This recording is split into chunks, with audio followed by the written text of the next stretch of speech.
Jesper Bratt finally signs with the Devils. But does that mean it's all sunshine in Devils country? Not so fast. Nazem Kadri hasn't signed yet. Why not? Welcome back, hockey fans. Welcome in if this is your first time to the channel. I'm Josh.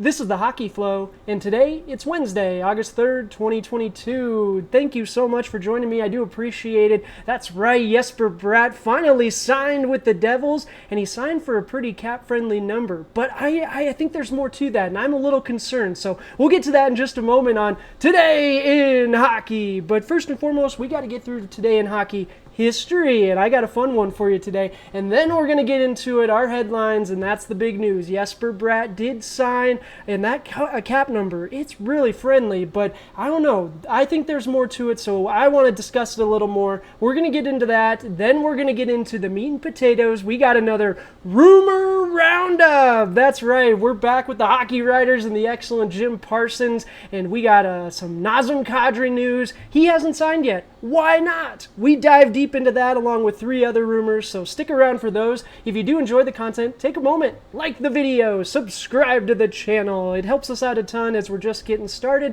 and we're going to keep bringing you videos every day, so you want to make sure you never miss a beat. All right, Today in Hockey history. On this date, August 3rd, in 1966, the Philadelphia expansion team would announce its team name, the Flyers.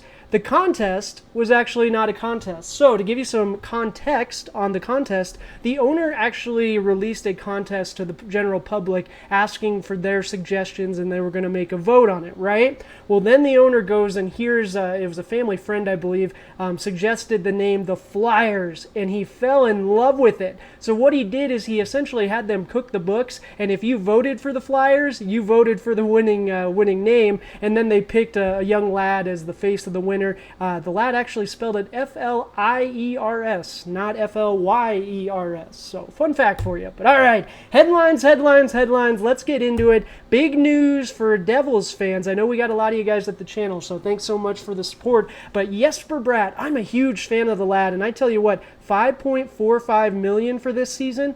That's a steal. Now, for context, we're going to see the other piece here. Andrew Mangiapane signed a 3-year, $17.4 million extension with the Flames, right? So his average was, let's see, $5.8 million, so it's just a little bit higher. But to be quite honest, if we're comparing those two apples to oranges, okay, the money feels quite nice, but I'm going to back up, because with Jesper Bratt, if we look at his athletic player card, we've looked at it a lot, we look at JFresh Hockey, we know the impact that he has on that Devil team, and I think he's worth more than that. I think the Devils got a steal, but I'm a little concerned because this whole saga kind of drug out, right? Like, this took a long time, and now I'm a little worried. He's going to be a restricted free agent next season, right? Again, let me know in the comments, correct me if I'm wrong there, but does this hurt his relationship with the team? You know, is he a little offended by them not ponying up and treating him with the same respect of Hughes and Heischer? And, you know, maybe, boy, he had such a great season this last year, and he's such an important piece to that team.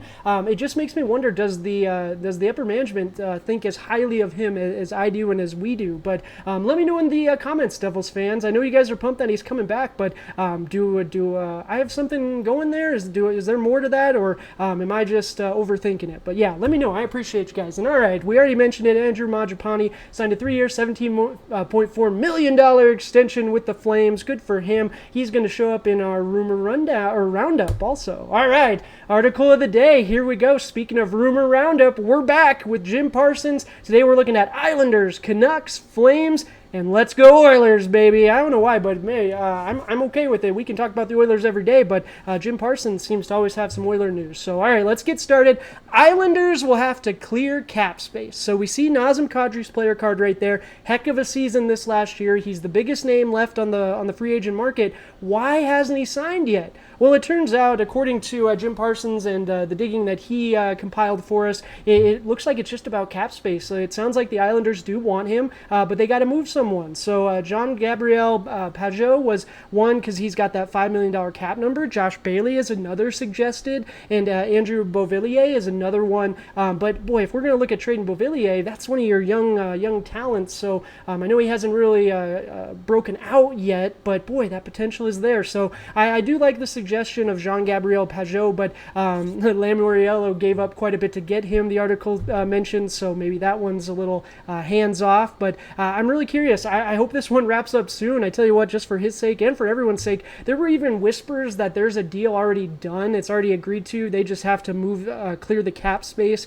and then they can announce it. But I don't know. It's interesting. I can't tell you I've seen a saga like this in quite some time. But all right, Canucks having a hard time clearing cap space. So our Vancouver Canuck friends, I know we've got friends of the channel that check us out as well. It sounds like you guys are trying to move Tanner Pearson and Jason Dickinson, but teams are just not wanting to take them for nothing. And makes sense, right? A lot of teams are cap crunched right now and trying to shed money, but it sounds like in order to move either of those pieces, they would have to give something substantial. So right now it looks like, according to Mr. Parsons, it looks like the most likely exit for either of those gentlemen would be included in a package that sent JT Miller out, maybe just to shed some more money there. But as of right now, no movement, no updates on JT Miller. But I really think they should try to hold on to him. I know that team, maybe his timeline doesn't match their timeline, but man, he's such a great player. All right, Flames to give Mangiapane first line time. So I promised we'd be talking about him again.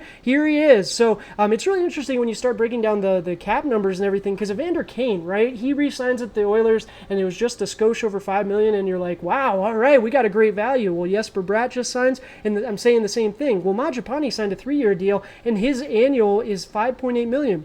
He did score 35 goals last season, and he was not on the first line. So the article talks about, or the rumor, talks about how that's where Mangiapane is going to find himself this year. And is he going to build on this 35 goals? Is that the minimum, or was that maybe a fluke? You know, I really think he's going to build on last season.